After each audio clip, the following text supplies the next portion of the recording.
ولا أخفي سرا أن أقول بأن كل المنتخبات تستعمل الكواليس، حتى الجزائر. كل استعملنا احنا أيضا الكواليس، لأن هذا يدخل أيضا في التسيير اللي ذكرته منذ لحظات. يعني مضطر تلعب اللعبة، مضطر إذا لم تلعب يلعب عليك. أنت مضطر يكون لك شخصية قوية مدركة تعرف القوانين.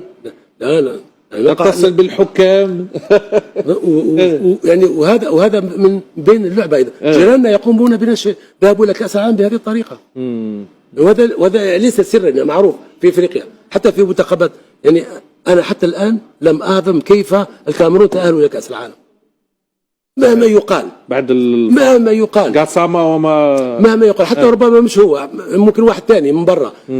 لكن كيف لم نتاهل حتى الان لم اعظمها بصراحه. يعني نكسب الكره. يعني كان منتخب ممكن يذهب بعيدا، احنا ممكن كنا نروح نهائي كاس العالم.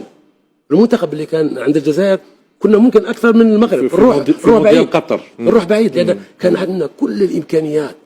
وكنا في كاس العالم 30 ثانيه، كنا في كاس العالم.